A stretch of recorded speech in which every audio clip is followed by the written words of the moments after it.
Meski waktu datang dan berlalu sampai kau tiada bertahan, semua takkan mampu mengubahku. Hanya kau yang berada di relungku. Miliki aku semampumu, sebanyak waktu yang kau punya. Aku kan biarkan diri jatuh di pelukmu. Halo teman-teman semuanya, apa kabar? Jumpa lagi bersama saya Ruby Herman dan kita bakal ngobrol-ngobrol bersama ini musisi penyanyi. Wah, yang pasti teman-teman semua juga sering tahu nih kalau dulu ya kan di grup Warna. Nah, ini salah satu personilnya.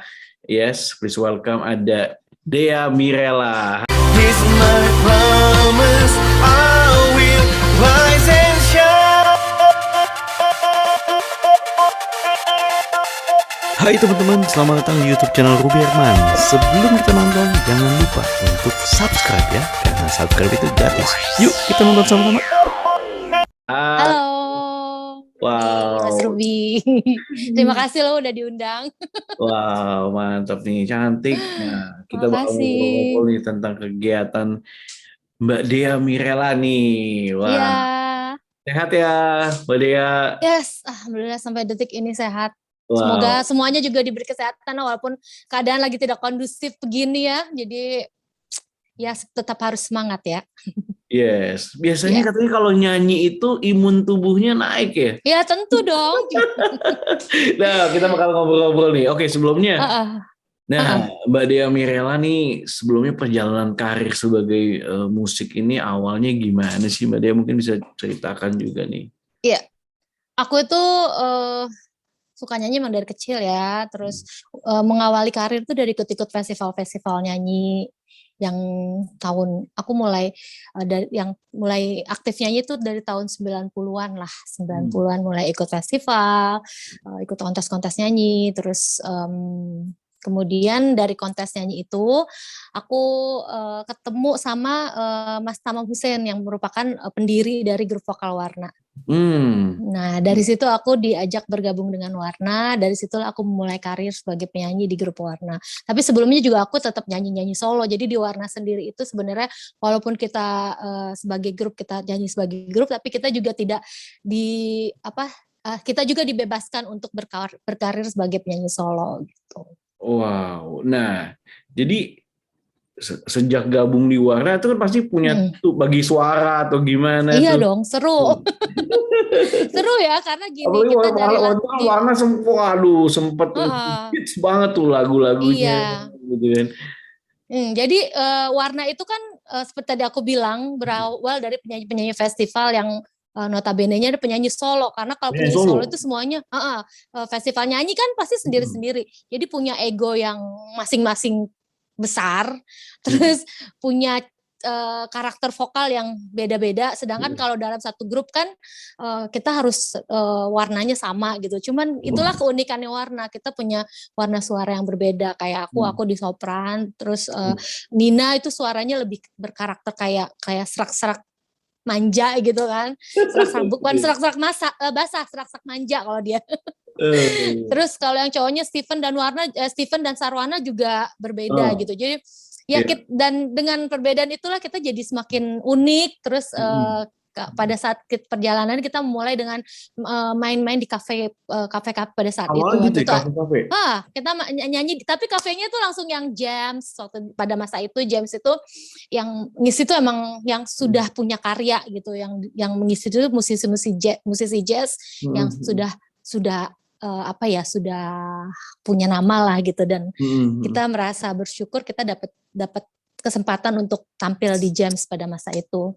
Wow. Terus dari situ kita akhirnya ditawarin rekaman oleh Sony Music waktu itu ya. Sony Music ya sebetulnya. Sony Music. Jadi Warna itu salah satu artis pertama merupakan salah satu artis pertama yang dikontrak oleh Sony Music selain Glenn Fredly, terus Warna pada saat itu. Gitu. Wow. Kan ada beberapa tuh lagu-lagu yang hits pada zaman itu tuh, wah. Warna tuh jadi biasanya kan mungkin kayak boy band biasanya kan. Iya. Terus nah ini kan wah ada pria wanita gitu ya, keren Iya. banget itu, jadi icon banget dulu lagu-lagunya gitu ya. Sampai sekarang loh masih Sampai didengerin sekarang sama ya. anak zaman now. Oh, jangan. Oh, keren, keren, keren, keren, Iya. keren. Apalagi yang Karena musik 90-an itu ya, buat aku tuh musik 90-an itu sampai kapanpun masih enak didengar. Kayak lagu-lagu aku juga mulai diputer lagi, anak-anak sekarang mulai nyanyiin kayak lagu Miliki Aku kemarin sempat naik lagi karena dibawakan oleh Tiara Idol untuk dibawain lagi, terus jadi orang pada nyanyiin lagi lagu-lagu aku, dibawakan lagi, jadi favorit lagi. Jadi ya bersyukurlah musisi-musisi 90-an karena anak-anak zaman sekarang juga masih bisa nangkep musik-musik kita pada masa itu gitu. wah, keren, keren, keren.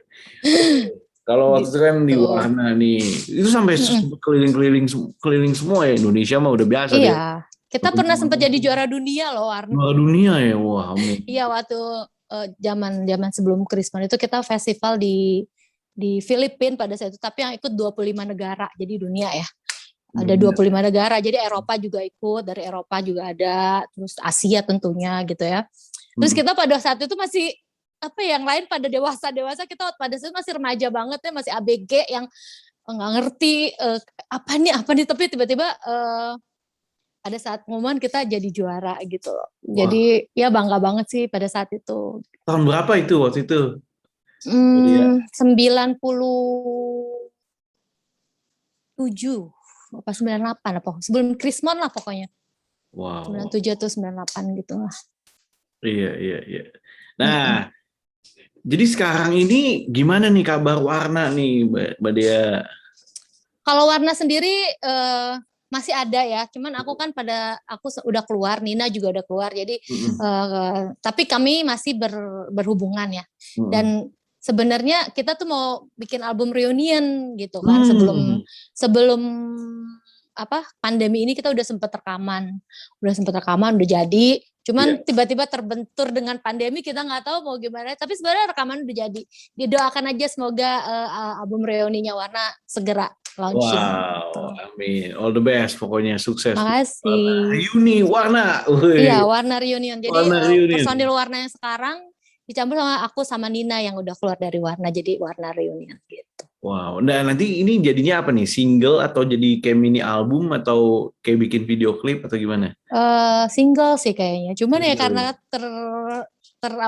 terkena pandemi gini, kita juga nggak bisa bergerak, nggak bisa mau ngapain lagi gitu, karena anak Warna kebetulan yang sangat prokes ya, jadi dia benar-benar yang nggak keluar banget gitu loh, yang benar-benar stay di rumah banget gitu. Iya, oke. Sekarang kalau kegiatan Mbak Dea sendiri sibuk apa nih? Aku masih nyanyi sih, ya paling tapi belakangan ini yang paling syuting TV masih beberapa syuting ya. Juga ya. Syuting cuman kalau acara-acara talk show kayak kemarin Pagi-Pagi Ambiar gitu kan, aku Pagi-Pagi Ambiar di Trans TV aku diundang. Terus paling acara-acara talk show gitu ya, karena sekarang kan juga bisa kita lihat acara musik jarang banget ya sekarang di TV. Kalau zaman tahun 2090 itu kan banyak banget kan acara TV, acara musik yang benar-benar ya wadah buat para penyanyi. Ya gitu ya. Iya. Gitu ya. Iya, tapi kalau sekarang kan wadahnya cuma untuk para yang ikut kompetisi lomba nyanyi ya. Jadi yang penyanyi-penyanyi ya jarang ya, mungkin lebih banyak ke acara-acara talk show aja seperti itu. Kalaupun ada acara khusus masih event khusus, jadi bukan yang reguler gitu untuk musiknya. Gitu. Terus aku juga kemarin juga show-nya secara online jadinya gitu. Virtual, jadi virtual online juga ya. Kan kemarin itu sempat ada acara kayak konser 7 ruang di konser 7 ruang. PSS. Nah, kita wadahnya paling seperti itu. Cuman karena sekarang ini pandemi lebih parah lagi, banyak musisi yang terdampak COVID, akhirnya ya kita mau nggak mau kita harus menerima keadaannya, mesti survive dengan keadaan yang seperti ini gitu. Yes. Oke, ngomong dalam pandemi ini nih, nah tadi kan sempat konser 7 ruang. Nah, apa nih yang lagi dibuat nih? Misalnya ada mungkin single atau apa yang lagi di planning tapi belum terrealisasi selain Warna reuni ya? Untuk saat ini aku belum kepikir untuk single ya. Ada sih single, aku udah udah sempat rekaman kemarin single duet sama anak aku. Cuman anak aku kan lagi konsentrasi belajar juga untuk saat ini ya, karena bisa kita lihat sekarang belajar juga harus online, terus tugasnya banyak, jadi ya baru selesai rekaman aja. Nanti selanjutnya nanti kita pikirin mau bikin konsep klipnya seperti apa. Kita soalnya mau bikin video klip juga sekarang susah, lagi PPKM juga kan, kita nggak bisa kemana-mana juga gitu. Yes. Nah, menurut pandangan Budaya sendiri untuk kayak musik zaman now ini gimana sih? Budaya nih. Musik zaman now sekarang sangat mudah buat anak-anak untuk berkarya, dan bisa kita lihat mereka tuh sangat kreatif karena referensinya banyak banget. Kalau zaman aku dulu kan kita cuma bisa lihat dari televisi aja ya, nggak bisa. Kalau sekarang kan banyak banget referensinya dari seluruh dunia gitu. Jadi anak-anak semakin kreatif dalam mengembangkan musikalitas mereka gitu ya. Terus wadah juga nggak harus di studio, kita juga bisa rekaman sendiri di rumah dengan peralatan kita bisa punya peralatan recording sendiri. Kalau dulu kan kita rekaman kita harus ke studio, terus belum digital ya semuanya. Take-nya berapa kali ya kalau salah ya? Iya betul. Bisa berulang-ulang di take-nya. Jadi sekarang ini justru sangat memudahkannya buat generasi sekarang, dan mereka lebih kreatif, mereka bisa bikin musik sesuai dengan keinginan mereka sendiri, dan selera musik anak-anak juga banyak gitu. Jadi kalau dulu kan terbatas pop, rock, jazz, dangdut, cuman itu aja. Sekarang wow, luar biasa, banyak banget gitu. Popnya aja bisa bermacam-macam, jazznya juga bisa bermacam-macam kelompok lagi gitu ya. Jadi sangat berkembang lah musik zaman now anak-anak sekarang gitu menurut aku ya. Wow. Nah, Mbak Dea kan juga termasuk salah satu orang yang ikutan kompetisi, dari kompetisi jadi dikenal kan ya? Iya. Nah, kalau tadi kan Mbak Dea bilang ada juga yang sekarang ini kan dari medsos atau apa gitu kan yang nyanyi. Iya, betul. Nah, dari medsos bisa langsung terkenal tuh banyak banget. Nah, sebenarnya bagaimana pandangan Mbak Dea nih? Bagusan mana? Ikutan kompetisi dulu atau bikin kayak ya kan ini ada beberapa jalur lah ya gitu ya, Mbak Dea. Iya. Menurut pandangan Mbak Dea nih di kondisi zaman sekarang nih, apakah better ikutan kompetisi? Kan banyak juga kompetisi yang ada juga banyak yang gagal, ada juga yang berhasil gitu ya. Nah, menurut pandangan Mbak Dea gimana? Nanti kalau misalnya ikutan kompetisi, apa aja yang perlu disiapkan nih Mbak Dea? Nah, silakan Mbak Dea. Kalau menurut aku sih sama aja ya, mau ikut kompetisi ataupun mau tiba-tiba dengan viralnya dia di sosmed dengan cara dia menyanyi, itu pasti karena mereka punya kualitas. Cuman bedanya kalau seandainya kompetisi kita kan ditonton secara live gitu loh, jadi bebannya lebih banyak, lebih terasa gitu loh, beban mentalnya gitu, mental kita benar-benar kita harus nyanyi secara live, kita dinilai juga gitu kan, dinilai oleh para komentator. Kalau zaman dulu saya dulu juri, zaman sekarang komentator ya, dikomentarin cara nyanyi kita gitu kan. Dulu nggak ada netizen ya, dulu nggak ada netizen. Ada. Sekarang netizennya langsung online gitu. Iya, julid, banyak yang julid lagi. Cuman aku prinsip aku tetap kualitas itu bertahan ya. Kalau kita punya kualitas, kita bisa bertanggung jawab sama apa yang kita punya. Jadi tetap kualitas harus tetap dijaga. Mau kita bisa secara sosmed terkenalnya ataupun dari kompetisi. Karena kompetisi sama komersil beda ya. Kadang-kadang ada orang juara di kompetisi tapi dia nggak komersil untuk recording album gitu. Nah, tapi ada juga sih yang dari kompetisi tapi dia bisa bikin sesuatu yang komersil juga untuk di industri musik. Cuman ada juga orang kadang dia nyanyinya biasa tapi dia punya colors yang enak didengar, terus bisa bikin lagu itu enak, dan kadang-kadang kalau ikut kompetisi dia nggak bakal menang gitu. Nggak menang gitu ya. Nggak menang. Tapi market suka gitu ya. Market suka, dan emang dia enak gitu. Jadi sebenarnya nyanyi itu kan nggak harus menunjukin teknik yang luar biasa. Mungkin untuk musik-musik tertentu ya harus ya, misalkan lagu klasik, opera memang harus teknik gitu ya. Cuman kalau untuk lagu-lagu pop atau lagu-lagu yang easy listening jazz itu kan yang penting bisa enak didengar gitu kan. Dan itu juga bukan hal yang mudah karena banyak orang nyanyi nggak pakai hati dienak-enakin tapi jadi aneh gitu ya. Jadi semuanya buat aku punya nilai plus masing-masing ya. Mau dia as long itu dia berdasarkan berdasarkan kemampuan dia sendiri gitu, potensi yang dia punya gitu. Yang penting jangan itu putus asa untuk selalu mencoba dan berkarya gitu. Yes, mantap. Dan satu hal lagi, anak-anak sana tuh pada jago bikin ciptain lagu lah. Dan punya nilai plus, mereka bisa nyanyi, bisa main musik gitu karena memang didukung banget oleh keadaannya sekarang ini gitu, dimudahkan gitu loh. Belajar musik bisa dari YouTube gitu kan, ada tutorial, jadi dia bisa belajar musik sendiri kalau memang nggak sempat les gitu kan. Jadi memang luar biasa lah perkembangan zaman ini. Nggak hanya di kayak teknologi aja, cuman di musik juga sangat berkembang juga gitu. Yes. Nah, Mbak Dea, kalau bicara soal di musik ini kan, ya tadi kan juga Mbak Dea juga ada sempat info, ada yang bagus, tapi secara market mungkin nggak terima gitu ya. Jadi ini juga gitu, ada yang biasa aja tapi market terima, wah hits gitu, mungkin jadi di atas radar gitu ya. Iya. Nah, tadi kan kalau yang Mbak Dea info bahwa kalau ikut kompetisi, kalau menang berarti kan udah di atas radar nih, diketahui oleh banyak orang gara-gara kompetisi itu kan. Misalnya juara 1 sampai 3 gitu. Nah, dari situ bisa banyak peluang-peluang gitu kan, bisa dari sini bisa kemana, ikut kemana atau jadi apa gitu ya. Nah, yang nggak gampang itu kan bagaimana bisa keluar dari radar ya. Bagaimana keluar atau diketahui atau viral pun juga nggak mudah kan. Iya. Ada mungkin ratusan ribu penyanyi atau gimana gitu kan. Iya. Benar. Nah, gimana nih menurut Mbak Dea untuk tadi bisa ibarat kata tips juga ya. Kan kadang juga ya punya idealis gitu ya dalam menyanyi, tapi realitanya dalam membiayai kehidupan kan nggak gampang nih Mbak Dea gitu ya. Apalagi kondisi pandemi sekarang nih, mungkin Mbak Dea bisa kasih tips juga buat teman-teman yang lain ini. Apa ya, untuk tetap bertahan gitu ya. Yang pertama aku bilang ya kualitasnya harus dijaga, jangan menurun.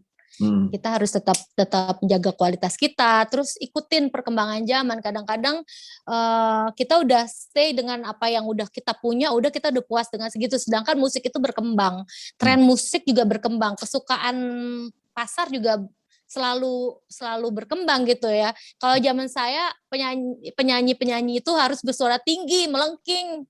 Tapi zaman sekarang justru mereka nyanyi lebih santai, yang penting hatinya dapat gitu.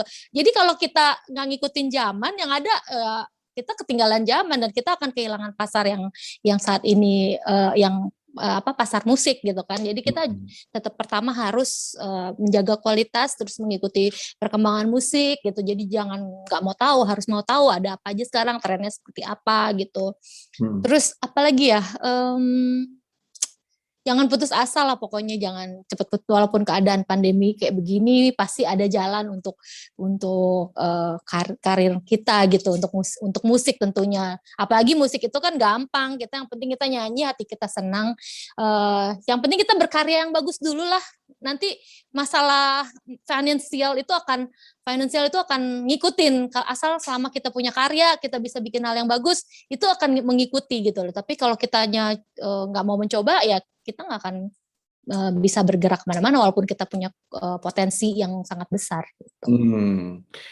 Nah, jadi kalau misalnya buat yang baru-baru nih Mbak Dea, bikin cover terus atau bikin lagu yang notabene juga kan bikin lagu sendiri kan juga butuh biaya ya, kita secara finansial ya Mbak Dea ya.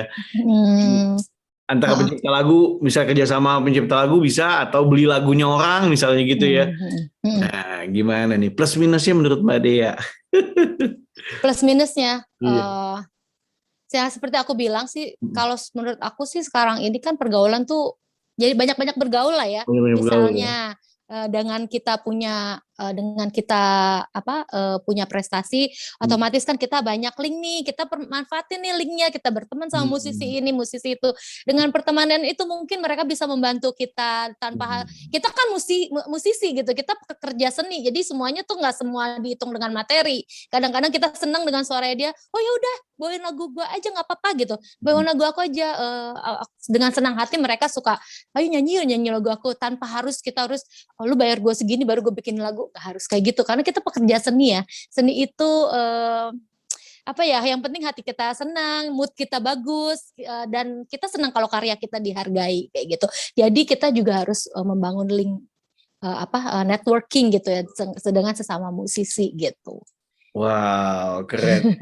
Dengan nyanyi sih imun naik ya, imun naik, iya. Buka juga ceria ya buat dia ya. Iya, terus kan bisa walaupun cuma cover aja juga, itu juga yang penting kita bisa kreatif juga.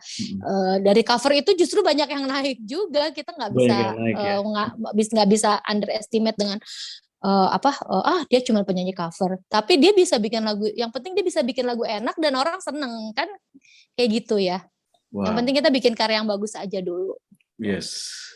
Berarti itu ya kunci suksesnya seorang Dea Mirela ini ya, tadi ya. Pasti kualitasnya juga itu. Kualitas harus kualitas harus, dan menjaga kualitas tuh bagaimana nih Mbak Dea?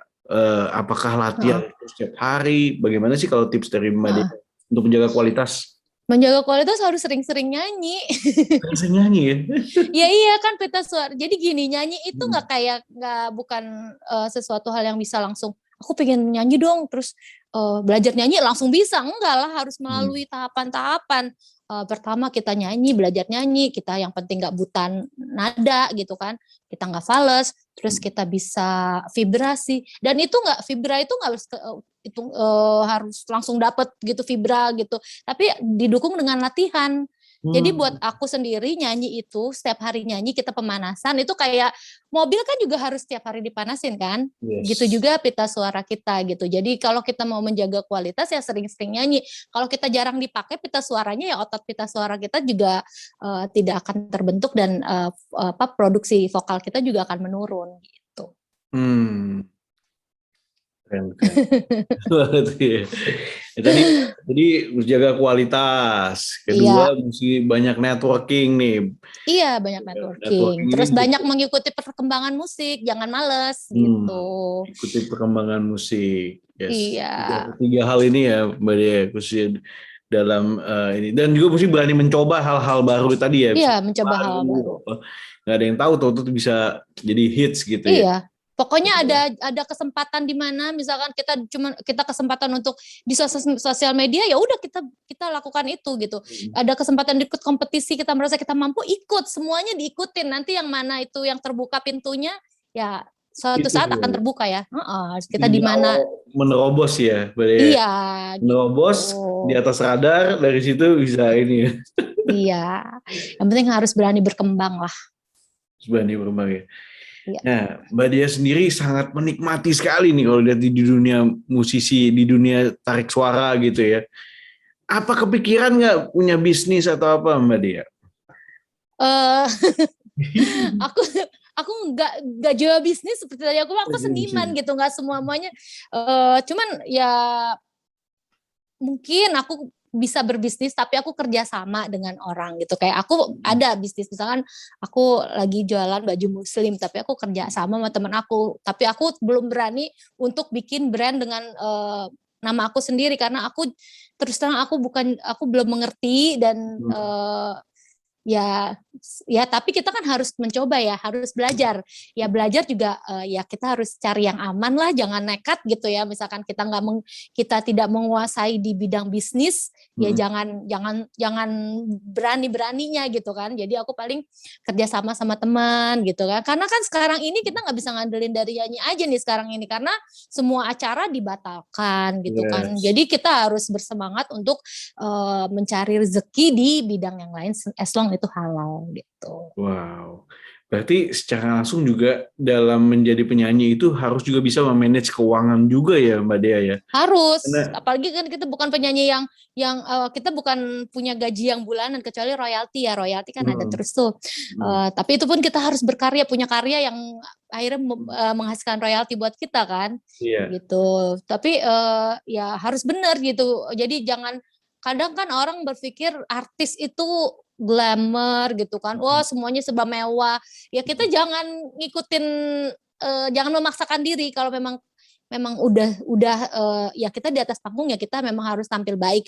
Cuman kalau kita udah untuk kehidupan sehari-hari ya kalau memang harus disesuaikan lah dengan apa yang kita punya gitu. Jangan memaksakan diri, jangan ikut-ikutan. Oh artis ini kan dia wah mewah, semuanya serba mewah, serba branded gitu. Aku juga mau kayak gitu, tapi kita nggak mampu ya. Akhirnya kita jadi tekor sendiri kan gitu. Iya. Nah, berarti kalau misalnya mengatur keuangan gaya Dea Mirela nih, nah biasanya gimana sih? Mungkin ini bisa di-share juga kan kepada junior-juniornya nih. Gitu ya. Ya pokoknya gitulah. Kalau aku pribadi ya kita jangan seberapapun uang penghasilan kita yang masuk, ya kalau memang penghasilan bulanan kita pengeluaran bulanan kita ya jangan lebih daripada yang biasanya. Misalkan kita punya penghasilan bulan ini lebih banyak daripada bulan lalu. Terus kita jadi boros, kita jadi bertambah, ya enggak lah, kita yang seperlunya aja lah, yang pokok-pokok dulu. Karena kalau seperti tadi saya bilang, kita penghasilannya tuh tidak tetap gitulah, tidak tetap, kadang banyak show-nya, kadang sepi, apalagi sekarang sepi, ya itu mesti lebih pinter-pinter mengencangkan ikat pinggang kita sih gitu loh. Sekarang 2 tahun ini yang benar-benar kita tuh harus benar-benar mengatur keuangan kita. Ya mau nggak mau makan tabungan sih sebenarnya, cuman diuntungkannya kita tuh tidak keluar rumah, jadi kita agak ngirit untuk jajan-jajan ke mall-nya gitu. Yes, dan gitu. Itu tadi ikat pinggang, dan juga kalau tadi mendapatkan tambahan lewat tadi kerjasama sama tadi ya baju muslim bisnis ya. lah, apapun itu, baju muslim, makanan juga bisa. Kita kan misalkan review ya, misalkan review makanan atau endorse sekarang ini aku endorse juga gitu kan, endorsement gitu kan, itu juga menghasilkan gitu. Yes, nah ini yang membuka juga kan. Kadang kan juga kalau idealis juga serba salah di kondisi seperti ini ya. Iya, jangan idealis lah. Pokoknya seperti aku bilang, di mana ada kesempatan jangan dilepas lah. Gitu. Wow, itu tuh tadi kita udah belajar dari rahasia suksesnya Mbak Dea ini sampai sekarang. Gitu teman-teman, jadi harus belajar mengatur keuangan, ikat pinggang kondisi kayak gini, dan juga tadi cari mengencangkan ikat pinggang gitu ya, benar-benar harus dipikirin kalau mau keluar ini penting apa enggak gitu. Iya. Iya kan lagi prihatin kayak gini, nggak cuman kayaknya semua berdampak ke semua deh, nggak cuma musisi. Ada yang kehilangan pekerjaan juga gitu kan, ada. Tapi jangan putus asa lah. Masih rezeki itu Tuhan yang atur, pasti ada lah. Yang penting berusaha ya sebagai manusia. Yang penting kita mau berusaha gitu, jangan lihat ke atas gitu. Juga banyak bersyukur. Bersyukur masih sehat, itu yang paling utama. Bersyukur kita masih sehat gitu loh. Kalau kita sakit itu kita nggak bisa ngapa-ngapain kan. Mbak Dea, pertanyaan lagi nih Mbak Dea. Nah, Mbak Dea nih kalau rencana nih planning mungkin 2-3 tahun ke depan, apa nih impian yang belum terwujud, apa pengen apa nih Mbak Dea? Ya 2-3 tahun ke depan ya, yang terdekat dulu aja deh ya. Pandemi berlalu biar kehidupan kita normal. Setelah pandemi berlalu, kehidupan kembali normal, ekonomi membaik gitu ya. Terus 2-3 tahun ke depan ya, aku pengen negara kita lebih bersih sih gitu. Suka sedih gitu kalau kita pergi ke luar negeri gitu, ngeliat mereka tuh kayak debu jarang gitu kan, udaranya juga sehat gitu ya. Aku pingin kapan Indonesia bisa seperti itu. Ya itu juga dibutuhkan kesadaran kita ya untuk tidak buang sampah sembarangan, pinginnya bersih gitu ya negara kita. Terus dengan semuanya udah lingkungannya udah baik, pasti kita juga kinerja kita untuk bekerja juga lebih semangat pastinya kan, untuk lebih menghasilkan gitu kan, dan pola pikir kita juga akan lebih baik, lebih enak untuk berpikir gitu. Oke, wow, sukses ya buat Mbak Dea Mirela, sukses buat Terima kasih. ya, all the best. Iya. Ini musik di Indonesia dan bisa go internasional juga. Amin. Oke, thank you so much ya Mbak Dia. Sama-sama. Selalu terima kasih udah ngobrol-ngobrol nih. Wah, ditunggu karya-karyanya Mbak Dia dan juga Warna Reuni, Reuni Warna. Wow. Yeay. Oke teman-teman, demikian bincang saya bersama Mbak Dea. Thank you so much buat teman-teman yang sudah. Iya, sama-sama Mas Ruby. Jangan lupa untuk subscribe. Sampai jumpa di next event video. Bye-bye. Bye.